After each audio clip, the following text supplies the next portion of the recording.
दोस्तों आज के इस वीडियो में हम 5 ऐसे हाई डिविडेंड पेइंग स्टॉक्स को डिस्कस करने वाले हैं जो लास्ट 5 ईयर से consistent monthly quarterly dividend pay करते आ रहे हैं। इन स्टॉक्स को पिक करने के लिए मैंने 4000 स्टॉक्स को फिल्टर किया है, जिनमें से टॉप 5 स्टॉक्स को पिक किया है। तो इस मेहनत के लिए आप मुझे इस वीडियो को लाइक करके अप्रिशिएट कर सकते हैं। इन स्टॉक्स में इन्वेस्ट करके आप लंबे समय तक एक रेगुलर पैसिव इनकम जनरेट कर सकते हैं। और दोस्तों इस वीडियो के एंड में हम ये भी जानेंगे कि डिविडेंड से 1 लाख रुपए अर्न करने के लिए आपको कितना रुपए इन्वेस्ट करना होगा। दोस्तों इन स्टॉक्स को पिक करने के लिए मैंने कुछ इंपॉर्टेंट पैरामीटर्स को एनालाइज किया है, जिनके बेसिस पे मैंने इन स्टॉक्स को पिक किया है। सो प्लीज आपसे हाथ जोड़कर रिक्वेस्ट है कि इन स्टॉक्स का नाम जानने से पहले अभी जो मैं कुछ इंपॉर्टेंट चीजें बताने जा रहा हूं, इसे आप ध्यान से समझ लें, नहीं तो आपका बहुत बड़ा लॉस भी हो सकता है। दोस्तों सबसे पहले इन शॉर्ट ये समझ लेते हैं कि डिविडेंड होता क्या है। जब कोई कंपनी प्रॉफिट बनाती है तो ऐसे में कंपनी के पास 2 चॉइसेस होते हैं। फर्स्ट चॉइस इज कंपनी अपने प्रॉफिट को अपने बिजनेस में री इन्वेस्ट कर सकती है, जिससे फ्यूचर में उस कंपनी में और ज्यादा ग्रोथ होगा। And second choice is company अपने प्रॉफिट का कुछ पोर्शन अपने शेयर होल्डर्स के बीच डिस्ट्रीब्यूट कर देती है, जिसे डिविडेंड कहा जाता है। यानी कि कंपनी अपने प्रॉफिट को डिविडेंड के फॉर्म में शेयर होल्डर्स के बीच बांट देती है। अब दोस्तों यहाँ आपके मन में एक सवाल आएगा कि आखिर कोई भी कंपनी डिविडेंड क्यों देती है? वो अपने प्रॉफिट को अपने बिजनेस में री इन्वेस्ट भी तो कर सकती है।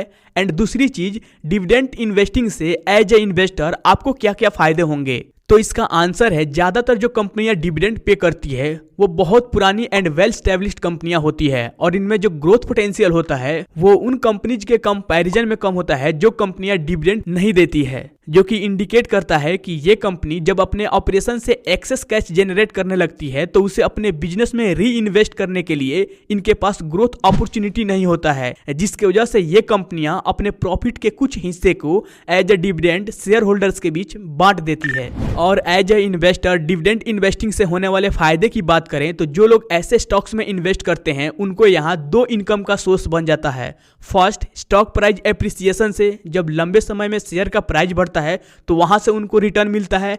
एंड सेकेंड, जो लोग अप्रोच रखते हैं स्टॉक्स में इन्वेस्ट करके डिविडेंड के थ्रू एक रेगुलर पैसिव इनकम जनरेट करना, तो उनको यहाँ डिविडेंड के फॉर्म में एक रेगुलर पैसिव इनकम का सोर्स बन जाता है। सो होप दोस्तों ये कॉन्सेप्ट क्लियर हो गया कि डिविडेंड होता क्या है, कंपनियां क्यों देती है, एंड एज ए इन्वेस्टर आपको डिविडेंड इन्वेस्टिंग से क्या क्या फायदे होंगे। तो यदि आप भी चाहते हैं डिविडेंड इन्वेस्टिंग के थ्रू एक रेगुलर पैसिव इनकम जनरेट करना, तो इसके लिए आपको किस तरह के स्टॉक्स में इन्वेस्ट करना है, इसके लिए दोस्तों कुछ इंपॉर्टेंट क्राइटेरिया है, कुछ पैरामीटर है जो इन स्टॉक्स में होने ही चाहिए, तभी आप लंबे समय तक कंसिस्टेंट बेसिस पे डिविडेंड इन्वेस्टिंग से एक रेगुलर इनकम बना पाएंगे। दोस्तों फर्स्ट क्राइटेरिया है प्राइस एप्रिसिएशन। ज्यादातर इन्वेस्टर्स हाई डिविडेंड यील्ड के चक्कर में प्राइस एप्रिसिएशन को नजरअंदाज कर देते हैं। ऐसे में उन्हें डिविडेंड के फॉर्म में तो अच्छा रिटर्न मिल जाता है, बट लॉन्ग टर्म में प्राइस एप्रिसिएशन के रूप में उन्हें नुकसान ही होता है। अगर हम कुछ एग्जांपल्स को देखें तो एनएमडीसी कंपनी का डिविडेंड यील्ड है 12.15%, इंडियन ऑयल कॉर्पोरेशन का डिविडेंड यील्ड है 10.27%, स्टील अथॉरिटी ऑफ इंडिया का डिविडेंड यील्ड है 10.22%, एंड बैंको प्रोडक्ट का डिविडेंड यील्ड है 10.04%। दोस्तों केवल आप इन सभी कंपनी को डिविडेंड यील्ड के नजरिए से देखें तो यहाँ ये सभी कंपनी बहुत अच्छे डिविडेंड रिटर्न बना करके दिए हैं। इन सभी कंपनी का डिविडेंड यील्ड 10% से ज्यादा है, जो फिक्स डिपॉजिट के रिटर्न से डबल है। तो क्या आपको अपने सभी पैसे को इन स्टॉक्स में इन्वेस्ट कर देना चाहिए? तो आंसर इज नो। ऐसा इसलिए, अगर आप इन कंपनी के लास्ट 5 ईयर के रिटर्न्स को देखें तो एनएमडीसी कंपनी में लास्ट 5 ईयर से इन्वेस्टर्स को 20.35% का लॉस हुआ है। इंडियन ऑयल कॉर्पोरेशन में लास्ट 5 ईयर में इन्वेस्टर्स को 38.31% का लॉस हुआ है। स्टील अथॉरिटी ऑफ इंडिया में लास्ट 5 ईयर में इन्वेस्टर्स को 10.87% का लॉस हुआ है। एंड बैंको प्रोडक्ट में लास्ट 5 ईयर में इन्वेस्टर्स को 24.77% का लॉस हुआ है। डिविडेंड के रूप में तो यहाँ इन्वेस्टर्स को बहुत अच्छा रिटर्न मिला है, लेकिन प्राइस एप्रिसिएशन के रूप में इन्वेस्टर्स को लॉस हुआ है। अगर हम नेट रिटर्न की बात करें तो एक्चुअल में यहाँ इन्वेस्टर्स को बहुत कम या यूं कहें कि कुछ भी रिटर्न नहीं मिला है। दोस्तों हाई डिविडेंड पे करने वाला स्टॉक अट्रैक्टिव इन्वेस्टमेंट लगता है, बट वो एक गुड इन्वेस्टमेंट ऑप्शन नहीं है। इसीलिए दोस्तों हमें किसी भी स्टॉक को पिक करने से पहले हमारा फर्स्ट क्राइटेरिया होना चाहिए प्राइस एप्रिसिएशन, न कि डिविडेंड यील्ड। उस स्टॉक में प्राइस एप्रिसिएशन की एबिलिटी होना चाहिए, तभी आप लंबे समय में 2 तरह से इनकम बना पाएंगे, प्राइस एप्रिसिएशन से एंड डिविडेंड के फॉर्म में। दोस्तों हमारा सेकंड क्राइटेरिया है उस कंपनी का ग्रोथ डिसेंट होना चाहिए। उस कंपनी का ग्रोथ डिसेंट है या नहीं, इसके लिए आप उस कंपनी के सेल्स एंड प्रॉफिट ग्रोथ को चेक कर सकते हैं। डिविडेंड के केस में ये रेशियो मोर देन 10% या उसके आसपास होना चाहिए, तभी बेटर होगा। थर्ड नंबर क्राइटेरिया है गुड फ्यूचर प्रोस्पेक्ट। ये बिजनेस को काफी डीप में एनालिसिस करने से पता चलता है कि उस कंपनी का फ्यूचर ब्राइट है या नहीं, तभी वो कंपनी आपको लंबे समय तक प्राइस एप्रिसिएशन एंड डिविडेंड के फॉर्म में एक अच्छा रिटर्न बनाकर दे पाएगी। फोर्थ नंबर क्राइटेरिया है बिजनेस ऑपरेशनल इफिशियंसी। इसके लिए कुछ इंपॉर्टेंट पैरामीटर्स है return on capital employed ROCE and return on equity ROE। ये डिविडेंड के केस में मोर देन 50% होना चाहिए। अगर 50% के आसपास भी है तो ठीक है, लेकिन ये जितना ज्यादा होगा उतना बेटर होगा। इन शॉर्ट आप इन रेशियो को एनालाइज करके कंपनी के बिजनेस ऑपरेशनल इफिशियंसी का पता लगा सकते हैं। फिफ्थ नंबर क्राइटेरिया है जिस स्टॉक से आप एक रेगुलर डिविडेंड के फॉर्म में इनकम एक्सपेक्ट कर रहे हैं उस स्टॉक का market cap more than 5000 crore होना चाहिए।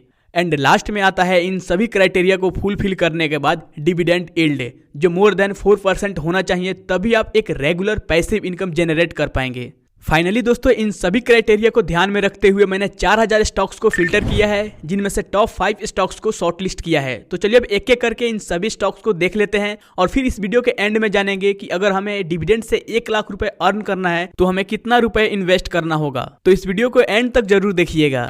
दोस्तों हमारा जो पहला कंपनी निकल कर आता है वो है वर्धमान टेक्सटाइल लिमिटेड। ये एक टेक्सटाइल कंपनी है जो कॉटन, सिंथेटिक, फैब्रिक जैसे चीजें मैन्युफैक्चर करती है। अगर हम इस कंपनी के सेल्स ग्रोथ की बात करें तो लास्ट 3 ईयर में है 11.8% एंड लास्ट 3 ईयर में प्रॉफिट ग्रोथ है 33.1%। इस स्टॉक के रिटर्न ऑन कैपिटल एम्प्लॉयड की बात करें तो वो है 23%, रिटर्न ऑन इक्विटी की बात करें तो वो है 21.8%। इन सभी क्राइटेरिया को फुलफिल करने के बाद अगर हम इस स्टॉक के डिविडेंड यील्ड को देखें तो वो है 10.79%, जो फिक्स डिपॉजिट के रिटर्न से भी डबल है। और ये एक लार्ज कैप स्टॉक है तो इसमें कंपैरेटिवली रिस्क बहुत कम है।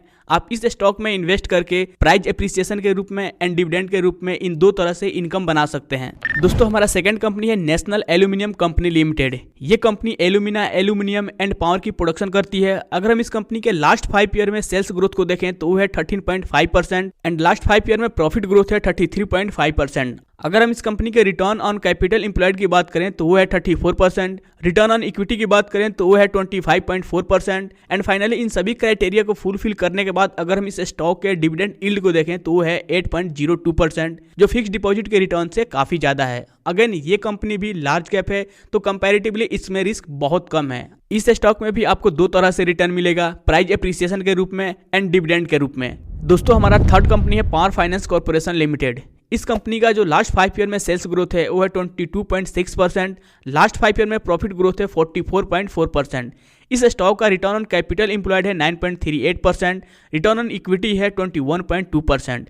लेकिन रिटर्न ऑन कैपिटल एम्प्लॉयड 15% से ज़्यादा होना चाहिए, लेकिन इस स्टॉक का 9.38% है। इसके अलावा ये स्टॉक सभी क्राइटेरिया को फुलफिल करता है, तो अगर आप इस स्टॉक को कंसिडर करना चाहें तो कर सकते हैं, नहीं तो इसके जगह पे आप जो दूसरे स्टॉक्स हैं उनको अपने पोर्टफोलियो में रख सकते हैं। फाइनली इन सभी क्राइटेरिया को देखने के बाद अगर हम इस स्टॉक के डिविडेंड यील्ड की बात करें तो वो है 7.66%, जो फिक्स डिपॉजिट के रिटर्न से ज्यादा है। अगेन ये स्टॉक भी लार्ज कैप है तो कंपैरेटिवली यहाँ रिस्क कम है और इस स्टॉक में भी आप इन्वेस्ट करके प्राइस एप्रिसिएशन के रूप में एंड डिविडेंड के रूप में इन दो तरह से आप इनकम बना सकते हैं। फोर्थ नंबर स्टॉक है वेदांता लिमिटेड। इस कंपनी का बिजनेस है मेटल्स माइनिंग। अगर हम इस कंपनी के लास्ट 3 ईयर में सेल्स ग्रोथ को देखें तो वो है 13%, लास्ट 3 ईयर में प्रॉफिट ग्रोथ को देखें तो वो है 40.3% एंड इस कंपनी के रिटर्न ऑन कैपिटल एम्प्लॉयड को देखें तो वो है 32.2%, रिटर्न ऑन इक्विटी को देखें तो वो है 30%। एंड इन सभी क्राइटेरिया को फुलफिल करने के बाद अगर हम इस स्टॉक के डिविडेंड यील्ड को देखें तो वो है 14.63%, जो फिक्स डिपॉजिट के रिटर्न के डबल से भी ज्यादा है। ये भी एक लार्ज कैप स्टॉक है जो बहुत ही बढ़िया डिविडेंड देता हुआ नजर आ रहा है, तो आप इस स्टॉक को भी लॉन्ग टर्म के लिए अपने पोर्टफोलियो में रख सकते हैं। लास्ट कंपनी है REC लिमिटेड। अगर हम इस कंपनी के लास्ट 3 ईयर में सेल्स ग्रोथ को देखें तो वो है 15.6%, लास्ट 3 ईयर में प्रॉफिट ग्रोथ है 20.4% एंड इस स्टॉक का रिटर्न ऑन कैपिटल एम्प्लॉयड है 9.11%, रिटर्न ऑन इक्विटी है 21.3%। इन सभी क्राइटेरिया को देखने के बाद अगर हम इस स्टॉक के डिविडेंड यील्ड को देखें तो है 9.31%। दोस्तों इस स्टॉक का भी रिटर्न ऑन कैपिटल एम्प्लॉयड 9.11% है, यानी कि 15% से कम है। तो ये दो स्टॉक हो गया REC limited and power finance corporation limited. इन दोनों स्टॉक्स का जो रिटर्न ऑन कैपिटल एम्प्लॉयड है वो 15% से कम है। तो अगर आप अपने पर्सपेक्टिव के हिसाब से अगर इन स्टॉक्स को कंसिडर करना चाहें तो कर सकते हैं, नहीं तो इसके अलावा जो 3 स्टॉक्स हैं आप उन्हें अपने पोर्टफोलियो में कंसिडर कर सकते हैं।